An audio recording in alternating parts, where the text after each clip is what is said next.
हाँ जी, plus two science. तो बच्चों हम लोगों ने डिफेक्ट का टॉपिक शुरू किया हुआ था सॉलिड स्टेट में, और डिफेक्ट में हम लोग स्टोशियोमेट्रिक डिफेक्ट के बारे में पढ़ चुके थे। आज हम लोग पढ़ रहे हैं बच्चों non stoichiometric defect, non stoichiometric defect and impurity defect. Defect का ये टॉपिक हम लोग ख़त्म करते हैं बच्चों, इसके साथ ही आपका सॉलिड ख़त्म हो जाएगा। तो ये देखो सेकंड पॉइंट डिफेक्ट में जो सेकंड हमारा डिफेक्ट होता था वो था बच्चों non stoichiometric defect, non stoichiometric defect. और नॉन स्टोशियोमेट्रिक डिफेक्ट में बच्चों जो हम लोगों को पढ़ने थे वो हम लोगों को पढ़ने थे, एक तो मेटल एक्सेस डिफेक्ट होता था बच्चों, एक तो हम लोगों को पढ़ना था मेटल एक्सेस डिफेक्ट, और एक होता था बच्चों metal deficiency defect, metal deficiency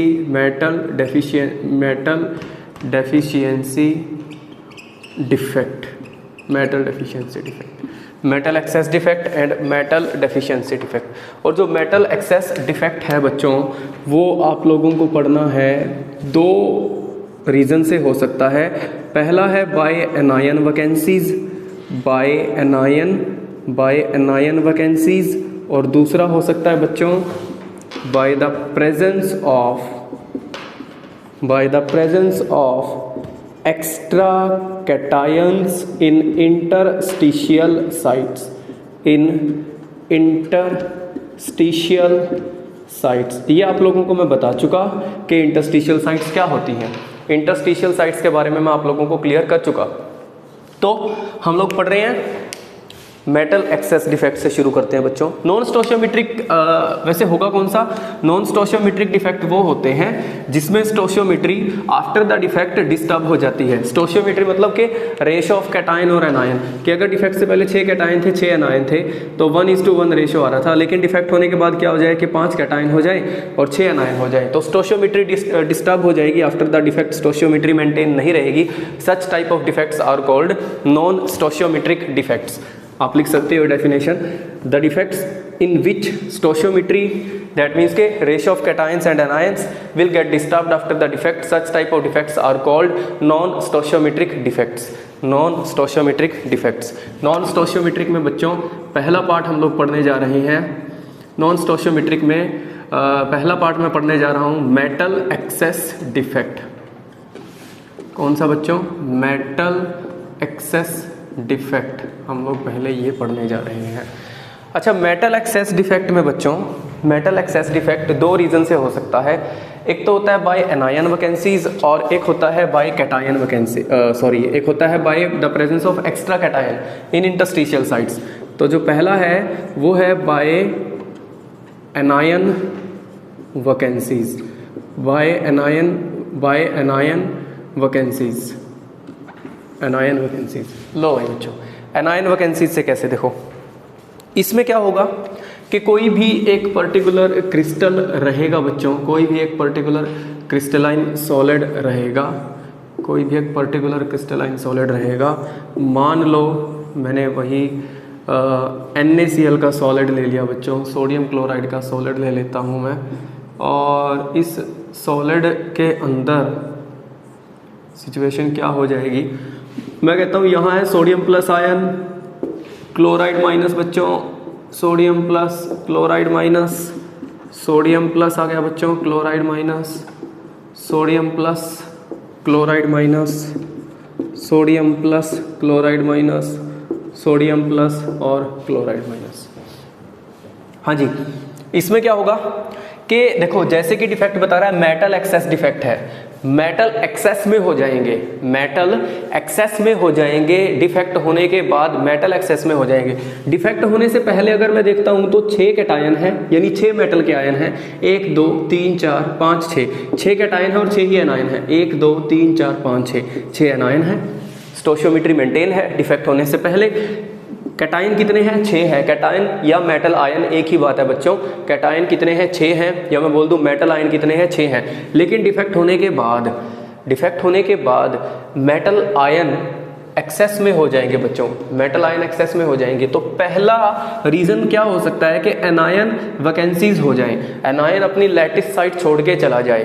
anion अपनी लैटिस साइट छोड़ के चला जाए, एनायन अपनी लैटिस साइट छोड़ के चला जाए, कोई भी एक एनायन अपनी लैटिस साइट छोड़ के चला जाएगा, कोई भी एक एनायन अपनी लैटिस साइट छोड़ के चला जाएगा। होगा क्या कि जैसे ही मैं सोडियम क्लोराइड के क्रिस्टल को हीट करता हूँ ना सोडियम वेपर्स के साथ, सोडियम वेपर्स के साथ, बताता हूँ एक्चुअली ये डिफेक्ट होता कैसे है। सोडियम क्लोराइड के क्रिस्टल को जब मैं सोडियम वेपर्स के साथ हीट करता हूँ तो जो सोडियम वेपर्स होते हैं बच्चों, जो सोडियम वेपर्स होते हैं वो सोडियम प्लस आयंस में कन्वर्ट हो जाते हैं और यहाँ से इलेक्ट्रॉन कर देते हैं लूज, समझ रहे हो। और ये देखो ये Na प्लस और Cl माइनस पड़ा है, ये Na प्लस और Cl माइनस, Na प्लस और Cl माइनस आयंस पड़े हैं, Cl माइनस और Na प्लस कंबाइन करके वही सोडियम क्लोराइड का क्रिस्टल बना लेते हैं। यहाँ से जो ये एक्स्ट्रा इलेक्ट्रॉन आया, यहाँ से जो ये एक्स्ट्रा इलेक्ट्रॉन आया बच्चों, ये एक्स्ट्रा इलेक्ट्रॉन क्या करेगा, ये इंटरस्टिशियल साइट में, ये इसमें लैटिस साइट में चला जाएगा जहाँ से एनायन निकल के गया है, एनायन निकल के जाएगा सोडियम क्लोराइड के क्रिस्टल से, सोडियम क्लोराइड के क्रिस्टल से Na प्लस और Cl माइनस आयन पड़े हुए हैं, Cl माइनस आयन अपनी लैटिस साइट छोड़ के चला गया और जो सोडियम का वेपर था वो सोडियम प्लस आयन में कन्वर्ट हो गया। सोडियम प्लस आयन और Cl माइनस आयन मिलकर दोबारा से सोडियम क्लोराइड बना लेंगे और जो ये एक्स्ट्रा इलेक्ट्रॉन इसने दिया वो एक्स्ट्रा इलेक्ट्रॉन वैकेंसी की जगह, किसकी जगह, वैकेंसी की जगह, जहाँ पे लैटिस साइट पे जहाँ पे होल क्रिएट हुआ है उस होल की जगह वो इलेक्ट्रॉन चला जाएगा। तो इस तरीके से ये डिफेक्ट होता है, इस तरीके से ये डिफेक्ट होता है। ये तो मैंने एक एग्जांपल दे दिया आप लोगों को सोडियम क्लोराइड का, सोडियम क्लोराइड को जब सोडियम वेपर्स के साथ हीट करते हैं, ऐसे ही पोटेशियम क्लोराइड को, ऐसे ही पोटेशियम क्लोराइड हो गया, लिथियम क्लोराइड हो गया, इनमें भी इस तरीके का डिफेक्ट दिखाई देता है बच्चों। तो होगा कैसे कि एनायन है, any one anion will leave its lattice site, कोई भी एनायन अपनी लैटिस साइट को छोड़ के चला जाएगा and an electron will be entered, an electron will be entered in its lattice site, in its lattice site to maintain electrical neutrality, to maintain electrical neutrality. देखो electrical neutrality और stoichiometry दोनों अलग अलग चीज़ें हैं। स्टोशियोमेट्री क्या कहती है, रेशो ऑफ कैटायन और एनायन, कैटायन और एनायन का रेशो तो डिस्टर्ब हो गया कि नहीं हो गया। क्रिस्टल के अंदर कैटायन रह गए बच्चों 5 और एनायन रह गए 6, तो स्टोशियोमेट्री तो हो गई डिस्टर्ब। डिफेक्ट होने के बाद का क्रिस्टल बना दिया मैंने, ये डिफेक्ट होने से पहले सिंपल 6 कैटायन थे 6 एनायन थे, ये आफ्टर द डिफेक्ट की सिचुएशन हो गई, ठीक है। इलेक्ट्रॉन कहाँ से आया वो मैंने आप लोगों को बता दिया। इलेक्ट्रॉन क्या करेगा, लैटिस साइट पे जाके एंटर कर जाएगा जहाँ से एनायन निकल के गया है। अब स्टोशियोमेट्री तो डिस्टर्ब हो गई, लेकिन इलेक्ट्रिकल न्यूट्रलिटी पहले भी मेंटेन थी और डिफेक्ट के बाद भी मेंटेन है। इलेक्ट्रिकल न्यूट्रलिटी का मतलब है कि पूरा का पूरा क्रिस्टल इलेक्ट्रिकली न्यूट्रल रहेगा, जितना उसके ऊपर पॉजिटिव चार्ज है उतना ही उसके ऊपर नेगेटिव चार्ज रहेगा, है कि नहीं है। पॉजिटिव 1 2 3 4 5 6 पॉजिटिव है और नेगेटिव भी कितना है 1 2 3 4 5 6 नेगेटिव। ओवरऑल क्रिस्टल क्या रहेगा, इलेक्ट्रिकली न्यूट्रल रहेगा। डिफेक्ट से पहले भी 6 पॉजिटिव था 6 ही नेगेटिव था, डिफेक्ट के बाद भी 6 पॉजिटिव है 6 नेगेटिव है, तो क्रिस्टल इलेक्ट्रिकली न्यूट्रल है। जो ये सॉलिड है इलेक्ट्रिकली न्यूट्रल रहेगा। तो इलेक्ट्रिकल न्यूट्रलिटी तो before and after the defect maintain रहेगी, लेकिन स्टोशियोमेट्री क्या हो जाती है, डिस्टर्ब हो जाती है। स्टोशियोमेट्री क्या हो जाएगी बच्चों, डिस्टर्ब हो जाएगी। तो सिचुएशन क्या है कि n, मैं लिख सकता हूँ इससे बच्चों, इस होल की जगह एक इलेक्ट्रॉन एंटर कर जाएगा और इसको बोला जाएगा F centre. An electron will be entered at lattice site where the hole is created,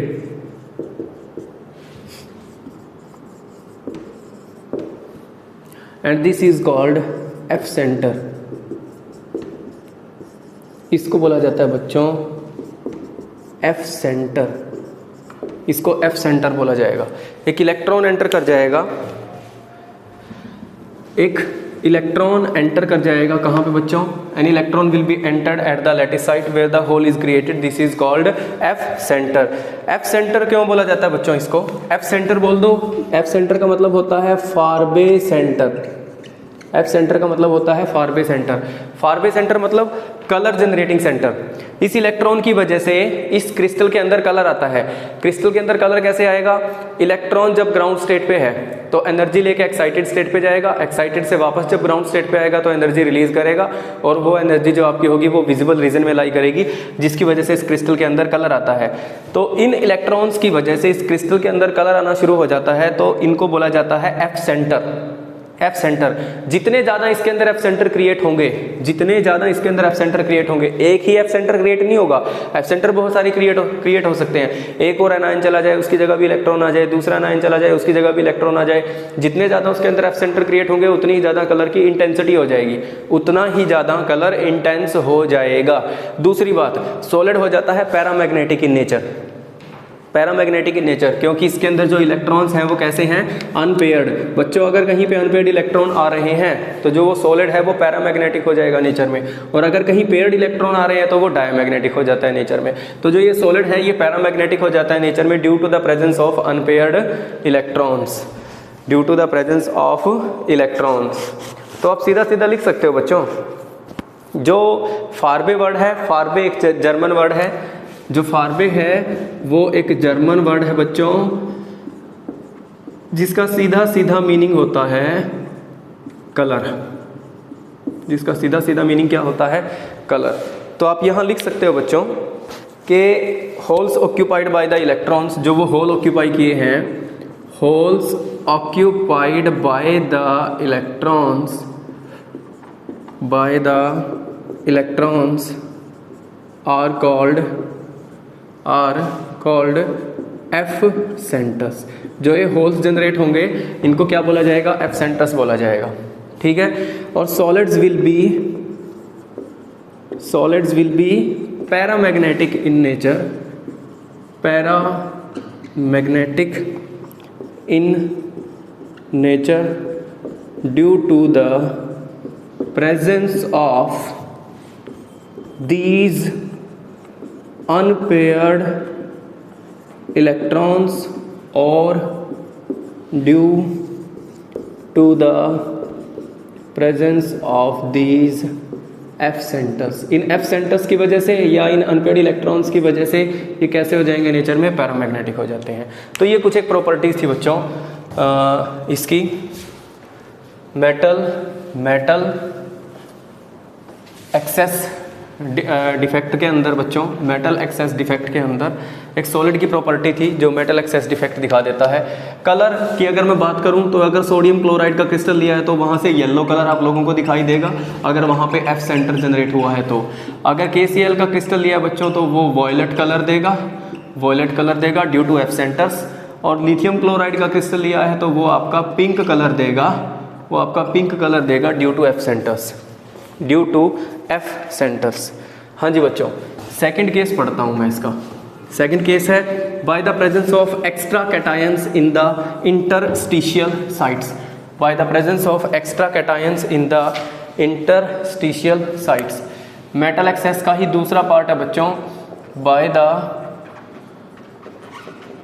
presence of extra cations इन कहाँ पे, इंटरस्टिशियल साइट्स के अंदर ना एक्स्ट्रा कैटायंस आ जाएंगे। इंटरस्टिशियल साइट में एक्स्ट्रा कैटायन कैसे बच्चों, देखो कि मैं कोई क्रिस्टल लूँगा, उस क्रिस्टल को लो भाई बच्चों, कोई क्रिस्टल अगर मैं लेता हूँ तो उस क्रिस्टल के अंदर metal plus X minus, metal plus X minus, metal plus X minus, metal plus X minus, metal plus X minus, metal plus और एक्स माइनस होगा क्या बच्चों, देखो bye the presence of extra cations in the interstitial site. Defect क्या कहता है, defect कौन सा है? मेटल एक्सेस है। मेटल एक्सेस क्या कहता है कि इसके अंदर मेटल की एक्सेस होनी चाहिए। मेटल की एक्सेस होने का एक तो तरीका हो गया कि एनायन अपनी लैटिस साइड छोड़ के चला जाए, मेटल अपने आप एक्सेस में हो जाएंगे। या मेटल एक्सेस में और कैसे हो सकते हैं कि बाहर से कोई एक्स्ट्रा कैटायन क्रिस्टल के अंदर एंटर कर जाए, बाहर से कोई एक्स्ट्रा कैटायन क्रिस्टल के अंदर एंटर कर जाए। जैसे मैं जिंक ऑक्साइड के क्रिस्टल को जब हीट करता हूँ, जिंक ऑक्साइड के क्रिस्टल को जब हीट करता हूँ तो वो हीट करने से क्या होगा, तो सिचुएशन कुछ ऐसी हो जाएगी, वहाँ पे Zn+2 आयन प्रोड्यूस होंगे, ऑक्सीजन गैस निकलेगी और 2 इलेक्ट्रॉन लूज करेगा। तो जो ये Zn+2 आयन आया ना, Zn+2 आयन आया, जो एक्सेस में Zn+2 आयन होंगे, जो क्रिस्टल में पड़े हैं वो नहीं, जो एक्सेस में Zn+2 आयन होंगे वो कहीं ना कहीं इंटरस्टिशियल साइट में एंटर कर जाएंगे, कहीं ना कहीं इंटरस्टिशियल साइट में एंटर कर जाएंगे। और इसने जो 2 इलेक्ट्रॉन लूज किए, इसने 2 इलेक्ट्रॉन लूज किए वो कहीं ना कहीं किसी दूसरी इंटरस्टिशियल साइट में एंटर कर जाएंगे टू मेंटेन इलेक्ट्रिकल न्यूट्रलिटी। मेरा कहने का मतलब कोई भी मेटल आयन किसी इंटरस्टिशियल साइट में एंटर कर जाएगा, साथ में कोई इलेक्ट्रॉन भी एंटर करेगा दूसरी इंटरस्टिशियल साइट में। ये इंटरस्टिशियल साइट्स हैं जो खाली स्पेस होता है, किसी दूसरी इंटरस्टिशियल साइट में कोई इलेक्ट्रॉन भी एंटर करेगा टू मेंटेन इलेक्ट्रिकल न्यूट्रलिटी। अब अगर मैं मेटल की बात करता हूँ बिफोर द डिफेक्ट, 6 मेटल थे, 6 एनायन थे, स्टोशियोमेट्री मेंटेन थी, लेकिन आफ्टर द डिफेक्ट 7 मेटल हो गए, लेकिन एनायन अभी भी 6 हैं। अरे कैटायन 7 हो गए, एनायन अभी भी 6 हैं, तो स्टोशियोमेट्री तो डिस्टर्ब हो गई लेकिन इलेक्ट्रिकल न्यूट्रलिटी मेंटेन है। डिफेक्ट होने से पहले 6 प्लस था, 6 माइनस था, डिफेक्ट होने के बाद 7 प्लस हो गया और 7 ही माइनस हो गया, 7 प्लस हो गया, 7 माइनस हो गया। तो बच्चों ये डिफेक्ट क्या कहता है कि if an extra cation is entered in any interstitial site, in any interstitial site, if an extra electron is entered in any interstitial site, then an electron will also entered in another interstitial site, in another interstitial site, in another interstitial site to maintain electrical neutrality, to maintain electrical neutrality after the defect, after the defect. क्या होगा इस defect में, किसी interstitial site के अंदर कोई cation enter कर जाएगा, मेटल आयन एंटर कर जाएगा, तो मेटल एक्सेस में हो जाएंगे, ठीक है, स्टोशियोमेट्री तो डिस्टर्ब हो जाएगी, लेकिन इलेक्ट्रिकल न्यूट्रलिटी को मेंटेन करने के लिए साथ में कोई एक्स्ट्रा इलेक्ट्रॉन एंटर करेगा किसी दूसरी इंटरस्टिशियल साइट में, सो स्टोशियोमेट्री विल गेट डिस्टर्ब्ड। मैं लिख देता हूँ यहाँ, सो stoichiometry will get disturbed, stoichiometry will get disturbed after the defect, will get disturbed after the defect। Defect के बाद जो स्टोशियोमेट्री है वो डिस्टर्ब हो जाएगी। फॉर एग्जांपल मैंने आप लोगों को बता दिया, जब मैं जिंक ऑक्साइड के क्रिस्टल को हीट करता हूँ तो होगा क्या, जो क्रिस्टल के अंदर आयन पड़े हैं ना उनमें कोई मूवमेंट नहीं हो रही, होगा क्या कि जो एक्सेस में जिंक ऑक्साइड था, एक्सेस में जिंक ऑक्साइड था वो Zn+2 आयन में कन्वर्ट होगा, Zn+2 आयन में कन्वर्ट होगा, साथ में ऑक्सीजन गैस रिलीज करेगा, ये बाहर निकल जाएगी और 2 इलेक्ट्रॉन लूज करेगा। तो जो एक्सेस Zn+2 आयंस हैं, the excess Zn+2 ions will enter in interstitial sites, will enter in interstitial sites, and also 2 electrons will enter in another interstitial site to maintain electrical neutrality, to maintain electrical neutrality. लो भाई, zinc oxide को heat किया, तो उसके crystal के अंदर access of Zn+2 ions जो होगा वो एंटर कर जाएगा कहीं ना कहीं क्रिस्टल में, और साथ में 2 इलेक्ट्रॉन भी एंटर करेंगे इंटरस्टिशियल साइड में टू मेंटेन इलेक्ट्रिकल न्यूट्रलिटी। तो इस तरीके से बच्चों मेटल की एक्सेस हो जाएगी लेकिन इलेक्ट्रिकल न्यूट्रलिटी क्या रहेगी, मेंटेन रहेगी, स्टोशियोमेट्री हो जाएगी डिस्टर्ब। तो ये 2 केसेस थे। अब पढ़ते हैं हम लोग metal deficiency defect. Metal deficiency defect, metal की जहाँ पे डेफिशिएंसी हो जाए। अब मेटल की डेफिशिएंसी कैसे हो सकती है भाई, मेटल की डेफिशिएंसी कैसे हो सकती है, मेटल अपनी लैटिस साइड छोड़ के चला जाए, मेटल अपनी लैटिस साइड छोड़ के चला जाए। बी पार्ट है बच्चों नॉन स्टोशियोमेट्रिक का, metal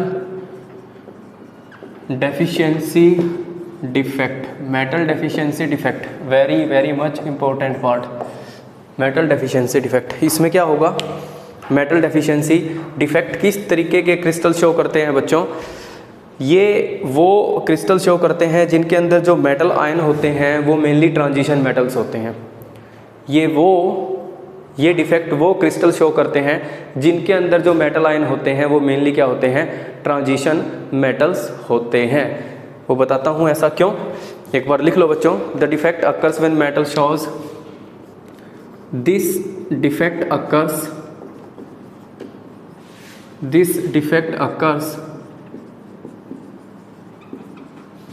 when metal shows variable valency, when metal shows variable valency, जब मेटल क्या दिखाते हैं, वेरिएबल वैलेंसी दिखाते हैं, that means transition metals, that means transition metals ले लिए मैंने यहाँ पे। when metal shows variable valency, this defect occurs when metal shows variable valency। Variable valency मतलब वेरिएबल ऑक्सीडेशन स्टेट जो शो करते हैं, जैसे ट्रांजिशन मेटल्स हो गए, तो वहाँ पे ये डिफेक्ट होता है बच्चों, वहाँ पे ये डिफेक्ट होगा। ऐसा क्यों, उससे क्या हो जाएगा बच्चों, देखो होगा क्या, इसका क्या रीज़न है। ये मैंने ले लिया बच्चों मेटल प्लस, एक वही आप लोग पहले क्रिस्टल बना दो बच्चों, एक वही क्रिस्टलाइन सॉलिड बना दो, और उस क्रिस्टलाइन सॉलिड के अंदर आप लोग रख दो मेटल प्लस और X minus, metal plus X minus, यहाँ भी ले लो metal plus X minus, metal plus X minus,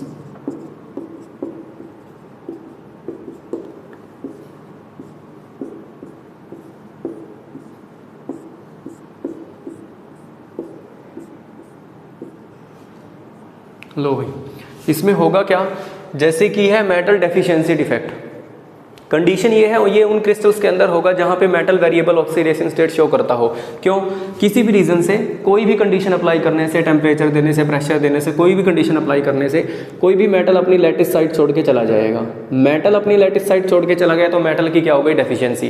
देखो डिफेक्ट से पहले स्टोशियोमेट्री मेंटेन थी 6:6, मैं सारे वही क्रिस्टल बना रहा हूँ 6:6 के, जहाँ पे 6 कैटायन ले रहा हूँ, 6 एनायन ले रहा हूँ, तो स्टोशियोमेट्री तो मेंटेन थी before the defect. After the defect सीधी सी बात है, क्योंकि नॉन स्टोशियोमेट्रिक का पार्ट है तो स्टोशियोमेट्री क्या हो जाएगी, डिस्टर्ब हो जाएगी। अब एक मेटल अपनी लैटिस साइड छोड़ के चला गया, सवाल उठता है मेटल अपनी लैटिस साइड छोड़ के क्रिस्टल से बाहर चला जाएगा, क्रिस्टल से बाहर चला जाएगा मेटल अपनी लैटिस साइड छोड़ के। अब सवाल ये उठता है कि इलेक्ट्रिकल न्यूट्रलिटी का क्या, इलेक्ट्रिकल न्यूट्रलिटी मेंटेन रहनी जरूरी है डिफेक्ट क्रिस्टल की before and after the defect. तो इलेक्ट्रिकल न्यूट्रलिटी कैसे मेंटेन होगी, इलेक्ट्रिकल न्यूट्रलिटी मेंटेन हो जाएगी। डिफेक्ट से पहले +6 थे और -6 थे, इलेक्ट्रिकली न्यूट्रल था। डिफेक्ट होने के बाद क्या है कि अगर ये क्रिस्टल ट्रांजिशन एलिमेंट से बना हुआ है तो कोई भी एक ट्रांजिशन एलिमेंट अपनी ऑक्सीडेशन स्टेट को, कोई भी एक ट्रांजिशन एलिमेंट अपनी ऑक्सीडेशन स्टेट को चेंज कर लेगा +1 से किसमें, +2 में। अरे मान लो ये आयरन ऑक्साइड का क्रिस्टल है, ये आयरन ऑक्साइड का क्रिस्टल है, आयरन की ऑक्सीडेशन स्टेट आयरन +2 में और किसमें, आयरन +3 में, आयरन +2 में और आयरन +3 में। और मान लो यहाँ आयरन +2 पड़ा था, यहाँ O2 minus, iron +2 O2 minus, iron +2 O2 minus, iron +2 O2 minus, iron +2 O2 minus, iron +2 O2 minus.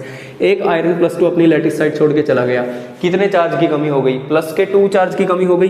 तो कोई भी कोई भी एक आयरन प्लस 2, कोई भी एक मैं कहता हूँ, मान लो ये आयरन प्लस 2 का एक क्रिस्टल बना दिया मैंने, आयरन प्लस 2 है, ठीक है, और यहाँ भी आयरन प्लस 2 था, यहाँ भी क्या था, आयरन प्लस 2 था, बाकी जगह मैं रख देता हूँ O2 माइनस आयरन प्लस 2। आप लोग समझ लो कि एक क्रिस्टल में एक जगह से आयरन प्लस 2 चला गया तो कितने पॉजिटिव चार्ज की कमी हो गई, प्लस 2 पॉजिटिव चार्ज की कमी हो गई। तो कोई भी दो आयरन प्लस 2 अपनी ऑक्सीडेशन स्टेट को चेंज कर लेंगे प्लस 2 से प्लस 3 में, और ये भी कहाँ से कहाँ, प्लस 2 से प्लस 3 में, तो इलेक्ट्रिकल न्यूट्रलिटी हो जाएगी मेंटेन। यहाँ से प्लस 2 से किस में चला गया, प्लस 3 में, ये भी प्लस 2 से किस में चला जाएगा, प्लस 3 में चला जाएगा। दो पॉजिटिव चार्ज की कमी हुई थी तो दो पॉजिटिव चार्ज आ गया यहाँ से, ये प्लस 2 से प्लस 3 में अपने आप चेंज हो जाएगा, प्लस 2 से प्लस 3 में आफ्टर द डिफेक्ट, और ये भी किससे, प्लस 2 से प्लस 3 में चला जाएगा after the defect to maintain electrical neutrality. तो ये डिफेक्ट वही क्रिस्टल शो कर सकते हैं जिनके अंदर जो मेटल प्रेजेंट है वो कौन से होंगे, ट्रांजिशन मेटल प्रेजेंट होंगे, क्योंकि वो वेरिएबल ऑक्सीडेशन स्टेट दिखा सकते हैं और इलेक्ट्रिकल न्यूट्रलिटी को मेंटेन कर सकते हैं आफ्टर द डिफेक्ट। तो मैंने एक जनरल एग्जांपल लिया हुआ था कि मान लो यहाँ से मेटल प्लस था और मेटल प्लस चला गया, तो यहाँ पे कोई भी एक मेटल प्लस अपनी ऑक्सीडेशन स्टेट को चेंज कर लेगा प्लस 1 से किस में, प्लस के 2 में। तो ये था बच्चों।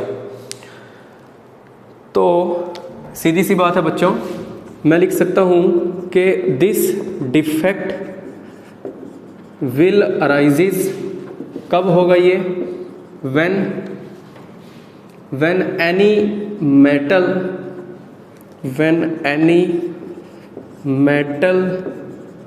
will leave its lattice site, and any metal will leave its lattice site and holes will be created, और उस lattice site की जगह क्या हो जाएंगे, holes create हो जाएंगे, and electrical neutrality will be maintained,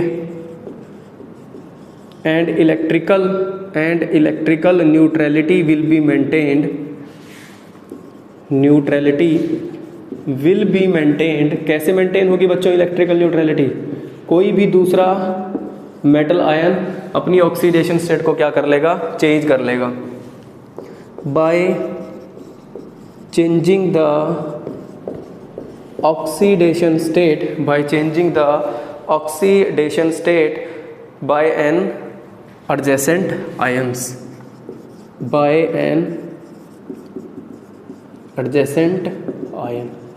कोई भी एडजेसेंट आयन अपनी ऑक्सीडेशन स्टेट को चेंज कर लेगा,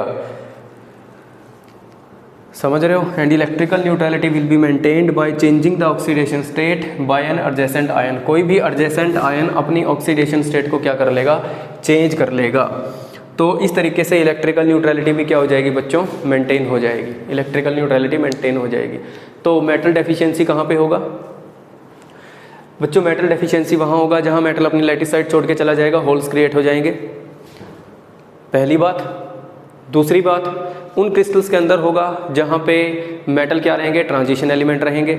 इलेक्ट्रिकल न्यूट्रलिटी मेंटेन कैसे होगी, इलेक्ट्रिकल न्यूट्रलिटी मेंटेन होने का तरीका ये है सर, कोई मेटल अपनी लैटिस साइड छोड़ के चला जाएगा, कोई पड़ोसी उसका जो मेटल होगा वो अपनी ऑक्सीडेशन स्टेट को चेंज कर लेगा, इंक्रीज कर लेगा, ज़्यादातर क्या करेगा, इंक्रीज ही करेगा। चेंज करने का मतलब यहाँ क्या है, the electrical neutrality will be maintained by increasing ही लिख लो यहाँ पे चेंजिंग की बजाय, by increasing the oxidation state या by increasing the positive charge, क्योंकि मेटल के ऊपर हमेशा क्या रहेगा, पॉजिटिव चार्ज ही रहेगा, by increasing the positive charge by an adjacent ion, by an adjacent metal ion.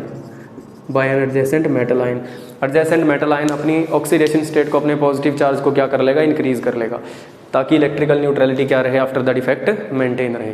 तो ये है बच्चों मेटल डेफिशिएंसी, मेटल की डेफिशिएंसी हो जाएगी। इस पे कई बार ना न्यूमेरिकल पूछा जाता है पेपर में, कौन कौन से क्रिस्टल ये डिफेक्ट शो करते हैं बच्चों, ज़्यादातर ये डिफेक्ट शो करते हैं ट्रांजिशन एलिमेंट के ऑक्साइड्स, सल्फाइड, जैसे आयरन का ऑक्साइड हो गया, आयरन का सल्फाइड हो गया, निकल का ऑक्साइड हो गया, ये सारे के सारे दिखाते हैं मेटल डेफिशिएंसी डिफेक्ट। एक न्यूमेरिकल पूछा जाता है बच्चों कई बार, देखो a metal oxide has a formula, ध्यान से देखना इसी के ऊपर है, a metal oxide has a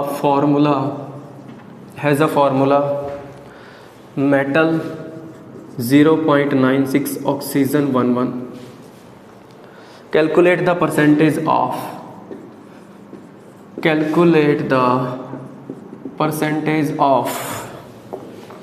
metal +2 and metal +3 ion in this crystal and metal +3 ion in this crystal. लो भाई ध्यान से देखो, ये कहता है कोई मेटल ऑक्साइड का क्रिस्टल है, किसी भी मेटल ऑक्साइड का क्रिस्टल हो सकता है, जैसे आयरन ऑक्साइड का ही ले लो आप। अब उसने वहाँ पे उसको M से दिखा दिया मेटल को, किसी भी मेटल ऑक्साइड का कोई क्रिस्टल है, कहता है उस क्रिस्टल का फॉर्मूला ये है,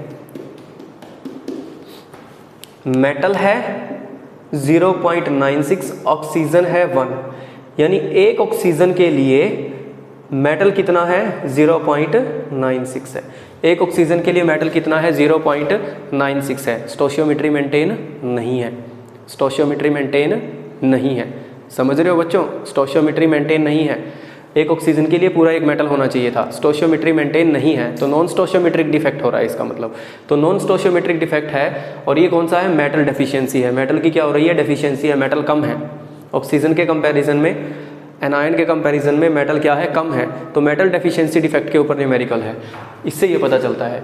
और ये कह रहा है कि मेटल +2 और मेटल +3 कितना होगा इसके अंदर, उसकी परसेंटेज क्या होगी, कि डिफेक्ट होने के बाद अगर मान लो ये मेटल +2 का क्रिस्टल होता, यहाँ मेटल +2 होता, यहाँ ऑक्सीजन 2- होता, मेटल +2 होता, तो मैं लिख ही देता हूँ कि ये मेटल +2 है, यहाँ क्या ऑक्सीजन 2- है, मेटल +2 है, ये ऑक्सीजन 2- है बच्चों, metal +2 oxygen 2- metal +2 oxygen 2- metal +2 oxygen 2- metal +2 और ऑक्सीजन 2-। लो भाई ये क्रिस्टल है, कहता है कि कोई भी मेटल +2 अपनी लैटिस साइट छोड़ के चला गया, इलेक्ट्रिकल न्यूट्रलिटी कैसे मेंटेन हुई, कोई भी दो मेटल +2 अपनी ऑक्सीडेशन स्टेट को +2 से +3 में चेंज कर लेंगे। तो कहता है डिफेक्ट होने के बाद ये सिचुएशन है, और डिफेक्ट होने के बाद ये सिचुएशन है, और उस सॉलिड का फॉर्मूला क्या आ रहा है, मेटल 0.96 ऑक्सीजन 1, यानी एक ऑक्सीजन के लिए मेटल कितना है 0.96 है। तो कहता है अब डिफेक्ट होने के बाद मेरे को ये बताओ कि इसके अंदर मेटल +2 कितने % प्रेजेंट है और मेटल +3 कितना प्रेजेंट है।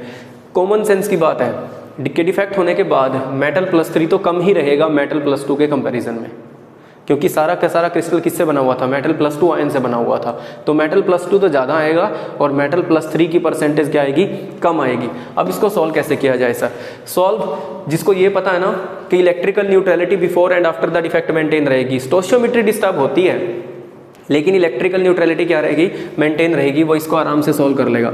ये कह रहा है कि भाई एक ऑक्सीजन के लिए मेटल आपके पास कितना है 0.96 है, तो 100 ऑक्सीजन के लिए मेटल कितना हो जाएगा 0.96 मल्टीप्लाई बाई कितना 100, अरे एक ऑक्सीजन के लिए मेटल कितना है 0.96 है, तो 100 ऑक्सीजन के लिए मैंने कैसे 1 × 100 ऑक्सीजन कर दिया, तो मेटल को भी 100 से मल्टीप्लाई किया, तो मेटल कितना आ गया 96/100 × 100, तो मेटल आपके पास कितने आ गए 96 आ गए। मेटल आपके पास टोटल कितने आ गए 96 आ गए। मेटल के आयन आपके पास टोटल कितने आ गए 96 आ गए। अरे मुद्दा क्लियर है, मेटल के आयन आपके पास 96 आ गए। अब ये मेटल आयन की बात हो रही है, ये ऑक्सीजन 2- था, ये ऑक्सीजन 2- था, ये मेटल आयन है, ये मेटल +2 और +3 दोनों हैं, मेटल +2 और मत लिखो एंड लिखो, बल्कि मेटल +2 एंड मेटल +3 दोनों हैं। मेटल आयन लिख देता हूँ मैं अभी फ़िलहाल के लिए डायरेक्टली कि ये मेटल आयन है, ये भी मेटल आयन है, मेटल आयन है। मेटल आयन मतलब मेटल का आयन मतलब कि मेटल +2 भी है और साथ में क्या है मेटल +3 आयन है, ठीक है। तो ये कह रहा है कि अगर मेरे पास 100 ऑक्सीजन आयन है तो मेटल आयन मेरे पास कितने आ रहे हैं, 100 ऑक्साइड के आयन है तो मेटल आयन उसके लिए 96 आ रहे हैं, यानी टोटल 96 मेटल के आयन आ रहे हैं, टोटल 96 मेरे पास मेटल के आयन आ रहे हैं। अगर मैं मेटल +2 आयन को एज्यूम कर लूँ, मान लो मैं x मान लेता हूँ, तो मैं क्या कहता हूँ, लेट मेरे पास जो मेटल +2 आयन है वो x है। टोटल कितने हैं 96 है, टोटल 96 है, मतलब टोटल 96 क्या, मेटल +2 एंड मेटल +3 टोटल मिला के कितने हैं 96 हैं, टोटल मिला के 96 है। उनमें से मैंने मेटल +2 को x मान लिया, तो देन मेटल +3 कितने आ जाएंगे 96 - x आ जाएंगे, 96 - x आ जाएंगे। सीधी सी बात है, as electrical neutrality is maintained, as electrical neutrality is maintained, क्योंकि इलेक्ट्रिकल न्यूट्रलिटी क्या है, मेंटेन्ड है। तो भाई जितना पॉजिटिव चार्ज है आयंस के ऊपर, जितना नेगेटिव चार्ज है आयंस के ऊपर, उतना पॉजिटिव चार्ज कैटायंस के ऊपर रहेगा। एनायन के ऊपर नेगेटिव चार्ज कितना है, 100 ऑक्सीजन के आयन ले लिए मैंने, 100 ऑक्सीजन के आयन ले लिए, अरे 100 ऑक्साइड आयन ले लिए, एक ऑक्साइड पे 2 माइनस था, एक ऑक्साइड पे 2 माइनस था, तो 100 ऑक्साइड पे कितना हो जाएगा, कितना हो जाएगा बच्चों, 200 माइनस का हो जाएगा। अरे कितने माइनस का हो जाएगा बच्चों, 200 माइनस का हो जाएगा। और अगर मैं बात कर रहा हूँ कैटायंस की, कैटायंस मेरे पास कितने हैं, 96 हैं, 96 हैं। उनमें से 96 में से x तो क्या है, जिनके ऊपर कौन सा चार्ज है, +2 का चार्ज है, वो कितने हैं, x हैं। और साथ में 96 माइनस x कौन से हैं, जिनके ऊपर कितना चार्ज है, +3 का चार्ज है। लो बच्चों, मैं मैग्नीट्यूड इक्वल रख रहा हूँ पॉजिटिव और नेगेटिव चार्ज का, आपको साइन लेने की जरूरत नहीं है, कहीं आप यहाँ माइनस लगाओ साथ में, ये काम मत करना। -200 इज इक्वल टू प्लस, ये तो है अंडरस्टूड है, यहाँ +2 है, +3 यहाँ प्लस है, 96 माइनस x, ये काम मत करना। -200 नहीं लेना बच्चों, यहाँ मैं मैग्नीट्यूड इक्वल रख रहा हूँ। मैग्नीट्यूड का मतलब कि जितना पॉजिटिव चार्ज है उतना ही नेगेटिव चार्ज है, आपको साइन दिखाने की ज़रूरत नहीं है। ये अंडरस्टूड है कि यहाँ पे ये माइनस चार्ज की बात हो रही है, माइनस का कितना है, 200 है, और प्लस का कितना, +2 वाले कितने हैं, x है, और +3 वाले कितने हैं, 96 माइनस x हैं। तो जितना नेगेटिव चार्ज है उतना ही पॉजिटिव चार्ज है, दोनों को इक्वल रख दिया मैंने, दोनों को इक्वल रख दिया। तो सॉल्व करने के बाद क्या सिचुएशन आई, 2x + 18 27 और 1 28 माइनस का 3x 288 बच्चों। इसको मैं लिख लेता हूँ 200 इज इक्वल टू माइनस का x + 288, x इधर ले आता हूँ तो आ जाएगा 288 माइनस का 200, और ये कितना आ जाएगा 88। x कितना आ गया यहाँ से, अरे x कितना आ गया, x आ गया भाई 88, x आ गया, यानी मेटल +2 आयन जो मैंने x माने थे वो कितने आ गए, 88 आ गए। तो मेटल +3 आयन कितने होंगे, 96 माइनस 88, 96 माइनस 88 दैट मीन्स के 8, अरे कितने होंगे 8, समझ रहे हो ना, 96 माइनस 88 कितने हो जाएंगे, 8 हो जाएंगे।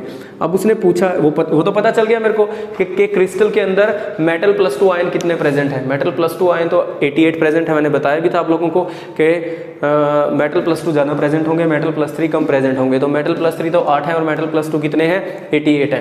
अब मेरे को परसेंटेज और निकालनी है, परसेंटेज निकालनी है मेटल +2 की। कैसे निकालोगे भाई, 88 टोटल कितने हैं, 96 है, मल्टीप्लाई बाय 100, ये परसेंटेज निकल जाएगी मेटल +2 की। और मेटल +3 की परसेंटेज कैसे निकालोगे, 8 डिवाइड बाय टोटल कितने हैं 96 मल्टीप्लाई बाय 100, ये परसेंटेज निकल जाएगी मेटल +3 की। ये पूछा हुआ था। मेन मुद्दा है you have to know about the neutrality of the crystal. आप लोगों को क्रिस्टल की न्यूट्रलिटी के बारे में पता होना चाहिए कि जितना पॉजिटिव है उतना ही नेगेटिव है, दोनों का मैग्नीट्यूड मैंने इक्वल रख दिया और वहाँ से x की वैल्यू मैंने निकाल ली। x की वैल्यू निकलने का मतलब मेरे को मेटल +2 आयन के नंबर का पता चल गया, ऐसे ही फिर मेटल +3 आयन के नंबर का पता चल जाएगा, उनके नंबर का पता चल गया कितने कितने प्रेजेंट हैं, तो उनकी परसेंटेज आउट ऑफ 96 हम लोग निकाल देंगे। तो ये इस तरीके से ये न्यूमेरिकल किया जाता है। ऐसे बहुत सारे न्यूमेरिकल आपकी बुक के अंदर दिए हुए हैं, उनको ट्राई करके देखना। अगर कोई डाउट आता है तो मेरे पास डाउट भेजना। लास्ट डिफेक्ट हम लोग पढ़ रहे हैं impurity defect. Impurity defect, impurity defect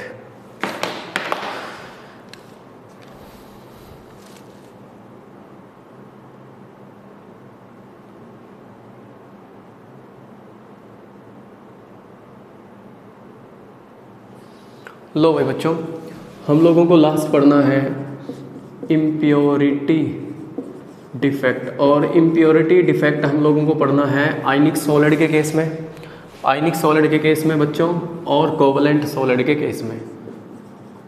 आयनिक सॉलिड के केस में पढ़ना है, और सेकंड हम लोगों को पढ़ना है बच्चों किसके, कोवलेंट सॉलिड के केस में। आयनिक सॉलिड और कोवलेंट सॉलिड के केस में पढ़ना है। सबसे पहले तो मैं इम्प्योरिटी डिफेक्ट की ना डेफिनेशन लिख देता हूँ।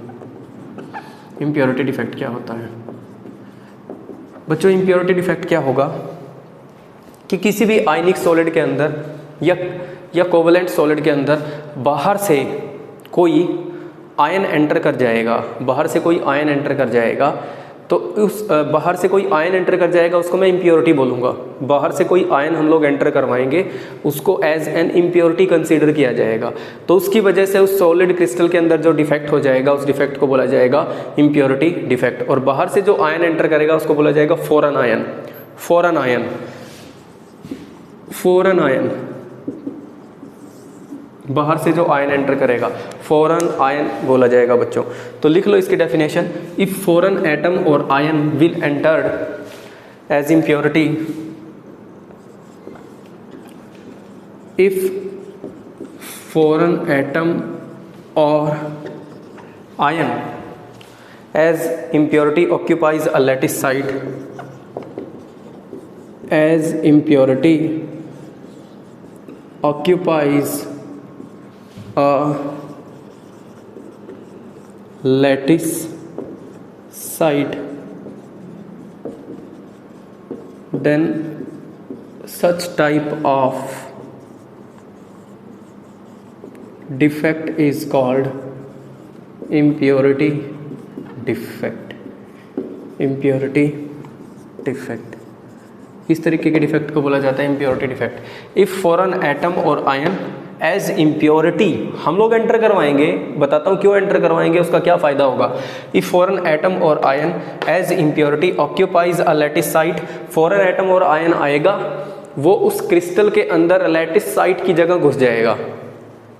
अब आप लोग बोलोगे कि सर लैटिस साइट पे तो पहले से कोई दूसरा आयन पड़ा होगा, उस दूसरे आयन को उसकी जगह से रिप्लेस करेगा, उस दूसरे आयन को उसकी जगह से रिप्लेस कर देगा। तो इफ़ फॉरेन एटम और ion as impurity occupies a lattice site then such type of defect is called impurity defect. इस तरीके के डिफेक्ट को बोला जाएगा बच्चों इम्प्योरिटी डिफेक्ट, इम्प्योरिटी डिफेक्ट बोला जाएगा। अब एक डेफिनेशन कई बार यहाँ से पूछी जाती है, उसको बोला जाता है डोपिंग। डोपिंग का मतलब क्या होता है? डोपिंग का मतलब क्या होता है बच्चों? ये होता है process of adding impurity to a crystalline solid so as to change its property. The process of adding impurities, the process of adding impurities, the process of adding impurities to a crystalline solid so as to change its properties, so as to change its properties, so as to change its properties is called doping। लो भाई क्या है कि देखो बच्चों, सबसे पहले तो impurity defect क्या होगा कि अगर मैं किसी भी क्रिस्टलाइन सॉलिड के अंदर बाहर से कोई आयन इंट्रोड्यूस करूं और वो आयन आके उसकी लैटिस साइट पे बैठ जाए और उस क्रिस्टलाइन सॉलिड में लैटिस साइट पे पहले से जो आयन पड़ा है उसको वहां से रिप्लेस कर दे, तो उस डिफेक्ट को मैं बोलूँगा impurity defect. If foreign atom और ion as impurity that will be considered as an impurity, as impurity occupies a lattice site then such type of defect is called impurity defect। तो यहाँ definition doping की क्या आती है? उस impurity को introduce करने के प्रोसेस को ही डोपिंग बोला जाता है। उस इम्प्योरिटी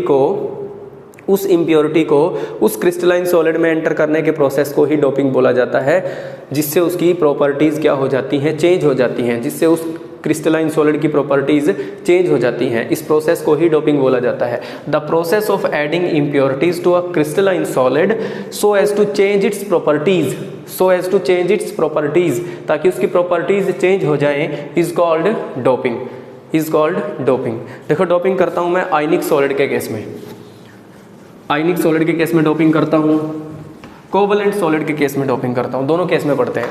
आयनिक सॉलिड के केस में जैसे फॉर एग्जांपल बच्चों मैंने क्या किया, मोल्टन NaCl का सॉलिड ले लिया और उसमें मैंने ऐड कर दिया, मैंने उसके अंदर ऐड कर दी इम्प्योरिटीज ऑफ, वो तो एज एन इम्प्योरिटी काम करेंगी, of strontium chloride. Sodium chloride लिया मोल्टन स्टेट में, पिघली हुई अवस्था में, और उसके अंदर मैंने एंटर किया, साथ में क्या लिया मैंने? स्ट्रोंशियम क्लोराइड लिया, स्ट्रोंशियम क्लोराइड लिया और उसको कूल कर दिया। उसको क्या किया मैंने? कूल कर दिया। When molten NaCl plus impurities of strontium chloride, these are cooled. इन दोनों के मिक्सचर को जब कूल किया जाता है, देखो मेरे पास प्योर सोडियम क्लोराइड का क्रिस्टल पड़ा है मोल्टन स्टेट में, वो ठीक है कूल कर दूंगा तो कोई प्रॉब्लम ही नहीं है, तो वो प्योर क्रिस्टलाइन सॉलिड बन जाएगा सोडियम क्लोराइड का, मुद्दा ही खत्म हुआ, कोई डिफेक्ट नहीं हुआ वहाँ।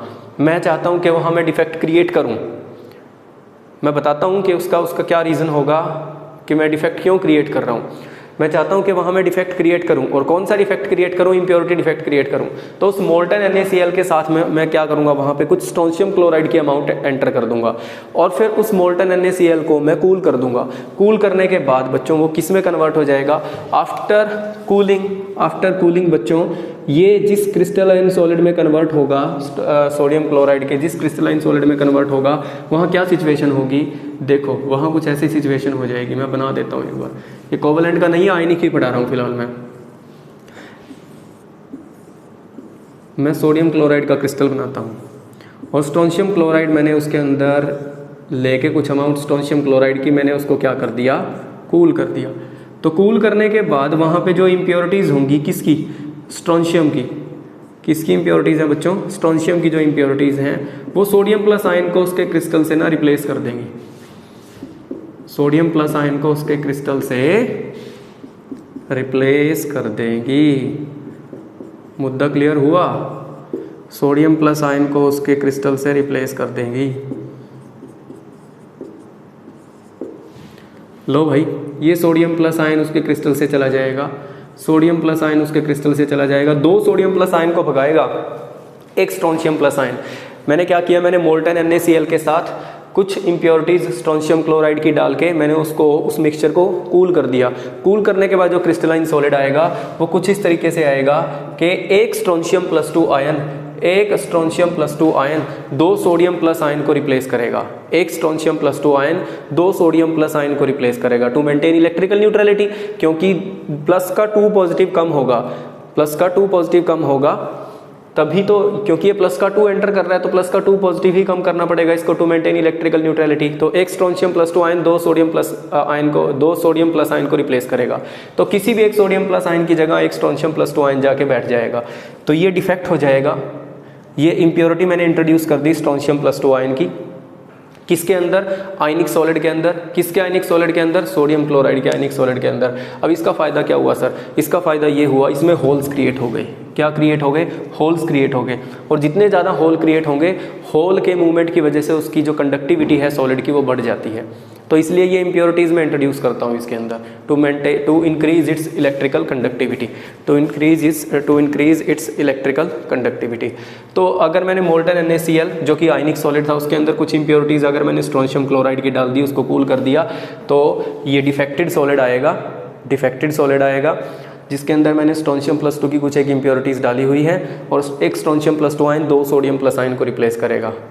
Electrical neutrality before and after the defect maintain रहेगी, लेकिन साथ में क्या क्रिएट हो जाएंगे, होल्स क्रिएट हो जाएंगे बच्चों।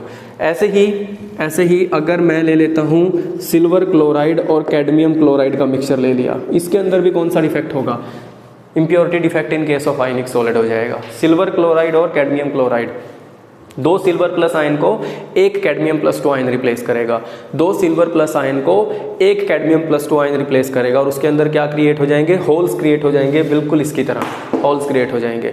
तो ये है impurity defect in case of ionic solid. Theory आप लोग अपनी बुक से देख लेना इसकी।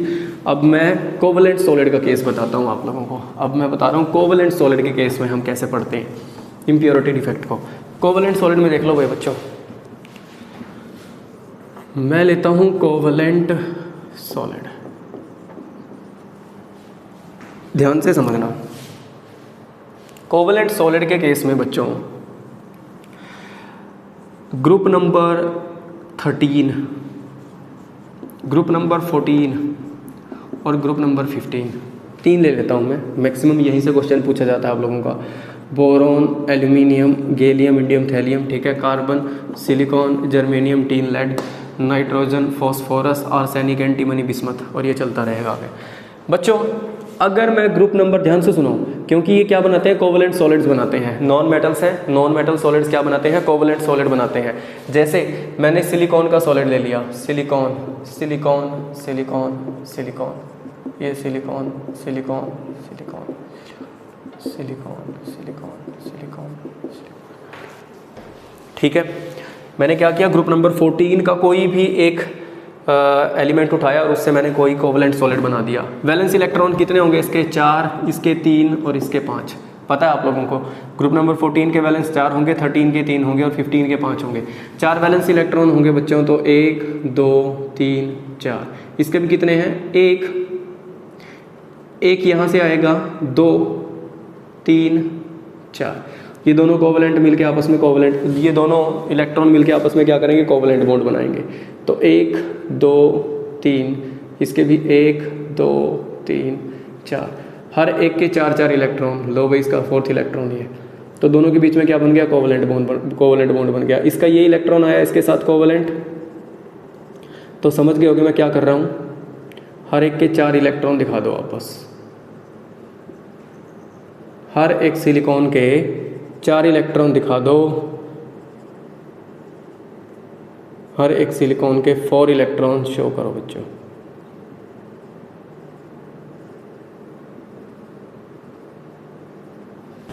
लो भाई, ये कोवलेंट बॉन्ड बनाएगा, ये और ये और ये और ये यहाँ पे कोवलेंट, यहाँ कोवलेंट बॉन्ड बनेगा सिलिकॉन के बीच में। यहाँ रह गया इलेक्ट्रॉन इसका कोवलेंट, यहाँ भी कोवलेंट बनेगा, यहाँ भी कोवलेंट बनेगा। ये रह गया बच्चों यहाँ, ये कोवलेंट बॉन्ड और ये कोवलेंट बॉन्ड बनेगा। ठीक है, यहाँ ये कोवलेंट बॉन्ड कोवलेंट और यहाँ कोवलेंट बॉन्ड बनेंगे। अब सिचुएशन ये है कि ये प्योर सिलिकॉन का क्रिस्टल है, प्योर सिलिकॉन का सॉलिड है, क्रिस्टल है। इसके अंदर क्या करता हूँ? इम्प्योरिटी ऐड करता हूँ। ग्रुप नंबर 14 का एलिमेंट उठाया जिसके वैलेंस इलेक्ट्रॉन 4 थे, इसके अंदर मान लो मैंने ग्रुप नंबर 13 की इम्प्योरिटी ऐड कर दी, या ग्रुप नंबर 15 की इम्प्योरिटी ऐड कर दी। ग्रुप नंबर 15 की कोई इम्प्योरिटी ऐड करता हूँ। इम्प्योरिटी मतलब सिलिकॉन के अंदर मान लो मैंने फॉस्फोरस ऐड कर दिया, आर्सेनिक ऐड कर दिया मान लो मैंने सिलिकॉन के क्रिस्टल के अंदर। मैं क्या करता हूँ? कोई भी एक सिलिकॉन उठाता हूँ और उस सिलिकॉन की जगह मैं आर्सेनिक एंटर कर देता हूँ। तो मैंने ये कौन सी इम्प्योरिटी ऐड करी है? इलेक्ट्रॉन रिच इम्प्योरिटी ऐड करी है, क्योंकि आर्सेनिक के वैलेंस इलेक्ट्रॉन कितने हैं? 5 हैं। सिलिकॉन के वैलेंस कितने थे? 4 थे। मैंने 4 वैलेंस इलेक्ट्रॉन वाले क्रिस्टलाइन सॉलिड के अंदर 5 वैलेंस इलेक्ट्रॉन वाली इम्प्योरिटी को एंटर कर दिया, 5 वैलेंस इलेक्ट्रॉन वाली इम्प्योरिटी को एंटर किया। अब आर्सेनिक के वैलेंस कितने हैं? 5 हैं।